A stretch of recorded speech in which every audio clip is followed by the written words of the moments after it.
Well, the Chiefs beat the Chargers 27-24 last night. Why do we care on Counterpoints?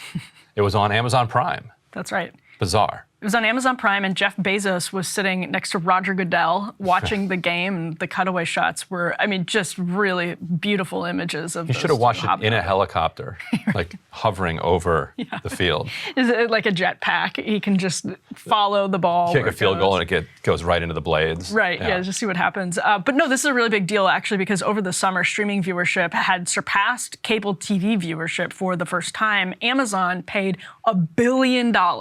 Over $1 billion, actually, to get the rights to stream Thursday Night Football all season. Now, football, it's a big deal when there's football on ESPN because people are used to the broadcast networks hosting football games, hosting major football games, because the way the business has evolved is that you used to have a few choices on the broadcast networks, and everyone could get them with their antenna.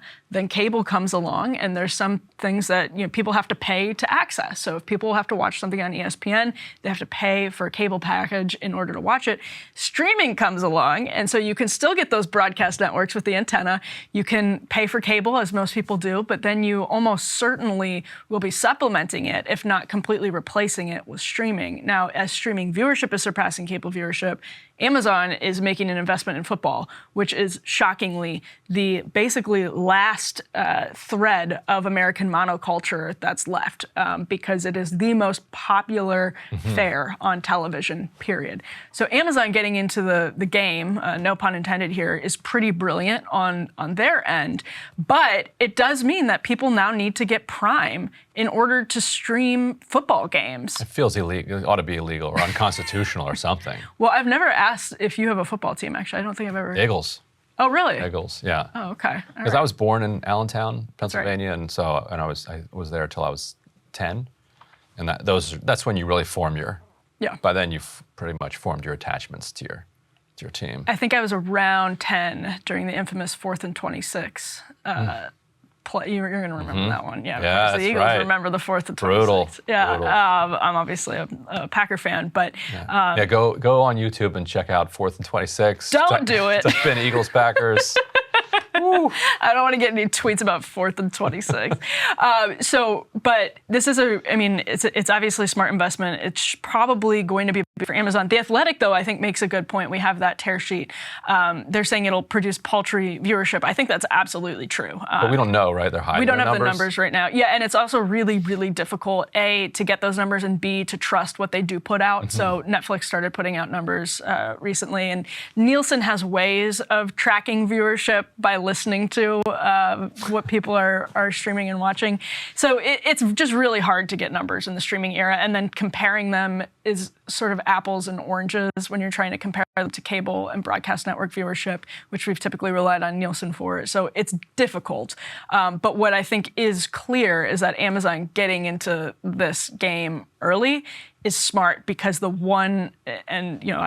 of us is a fan of Amazon, but from a sort of business standpoint, it's a smart investment, because Americans don't share many cultural touchstones anymore, partially because of things like Amazon Prime, because the proliferation of choice which is a good thing to some extent. People don't have to rely on the New York Times. They can read The Intercept or The Federalist. People don't have to rely on, whatever sitcom is on NBC's Thursday night. If they don't like Friends, they can stream any other thing. But that means we're not watching a lot of the same shows and consuming a lot of the same content anymore. So we do lack those touchstones. But the one thing we still have is football.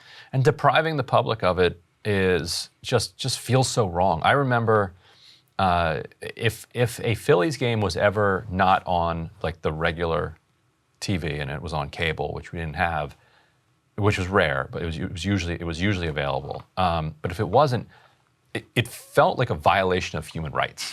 It felt like this is a public good.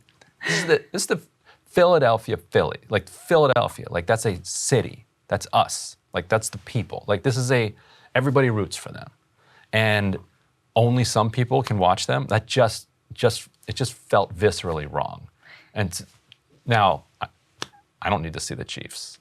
Good game, apparently, though. But if you're a kid in Kansas City and you want to watch the Chiefs and you don't have Amazon Prime, it doesn't feel right. Well, that's an interesting point, I think, also to the question of how we've sorted differently, is that, yes, Amazon Prime is a popular product. A lot of people have Amazon Prime. Not everybody has Amazon Prime. Journalists almost all have Amazon Prime. People who work at Amazon almost all have Amazon Prime. And people who work in the business community, who work at the NFL, they almost, of course, all have Amazon Prime. A lot of people do not have Amazon Prime. And I could keep going on Thursday Night Football on games starting at 8 p.m., which is kids can't stay up and watch them with their parents. Did I watch last night's? Yeah. No, what did I watch last night? It's a good question. Because I'm curious, and if anybody watched, and tell us in the comments, like I'm curious how they handled the commercial breaks and all that. Because like the two things that remain profitable for cable companies, besides the fact that everybody gives them money, is news and sports, because it's the thing you can't zip through the commercials. And so the RPM on commercials in sporting events particularly, but also news, because news is current. It's the new thing. So you're watching it live. So then, therefore, you're going to sit through the commercials. Those are the highest amounts of money they get for commercials. Whereas Prime, that's not Prime's model. That's not streaming's model. But they're also not going to leave money on the table. So are you now paying for Prime, and then you're also going to sit there and have a basically 10, 15 minutes of action, 3 hours of ads, and you're going to pay for that? There's a good Substack that I like called The Ankler. It comes out of Hollywood, and it covers a lot of the business side. And they did a series over the last week in how people watch and consume entertainment content, what they're like, who they are, and how they watch it. And it would be surprising, I think, to a whole lot of people who cover entertainment and politics, who cover journalists who cover this stuff, and business executives who are C-suite denizens that don't get a lot of outside contact with the outside world. Actually, a lot of people do still watch live TV. It's not as, it's changing, and it's changing very quickly, but there's still money to be made there. And so this is obviously one of those, I think, landmark moments in the great adjustment that's happening. But it is just that, it's an adjustment. And while I heard the broadcast went really smoothly, I was watching a Dave Franco movie last night, I think, now that I remember. Now that it's happening, I heard it went fairly smoothly. It was like low energy, some people said, but a pretty normal broadcast. They put Kirk Herbstreit and Al Michaels together, which is pretty funny. But it's going to be an adjustment, but it's happening whether we like it or not. And some people are going to get left behind. I mean, the FTC could also say, you can't do this. Like, get out. Like, you stop getting into these new things. Like, this is a violation of antitrust law. Stop. I don't see how it's a violation of antitrust law, though. If you reinterpret it in this kind of neo-Brandeisian way, then you say that power, that a certain amount of power over the economy is a violation of antitrust law. It's only the rewriting of antitrust law by Bork that kind of stripped it of its teeth. So if you go pre-Bork, you could easily say, you know what, enough. Amazon, you can't buy anything else. You're too big. But then you want to knock. It's not like they bought the NFL. They just bought. They will eventually watch it. They might as well at this point. I was going to say, then you're going to get into questions about ESPN. And also, you can say Amazon, you can't have a streaming network. I mean, ESPN's what are you? Are you selling products? Are you making products?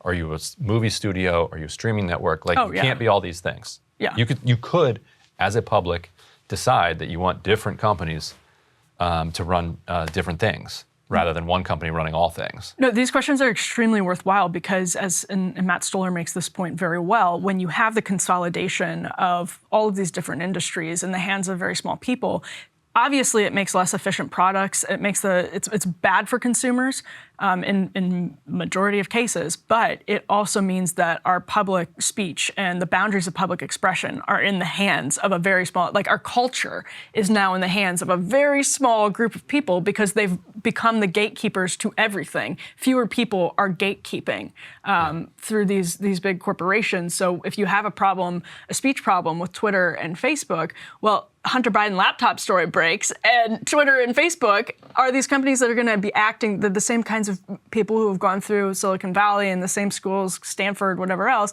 They're going to exercise the power over it, and they tend to think the same way and act in concert with the government. Cable news is ripping us apart, dividing the country, making it impossible to function as a society, and making it impossible to know just what is true and what is false. But the good news is they are failing and they know it. That is why we're building something new, a new mainstream, a healthier one, something more trustworthy, something that we are going to need in one of the most pivotal times in American history. We are building up here for the midterms, for the upcoming presidential election, but we need your help. So if you can help us out by becoming a premium member today at breakingpoints.com, we're trying to change America for the better and the entire world. So what are you waiting for, guys? Go to breakingpoints.com and sign up and help us build a new mainstream.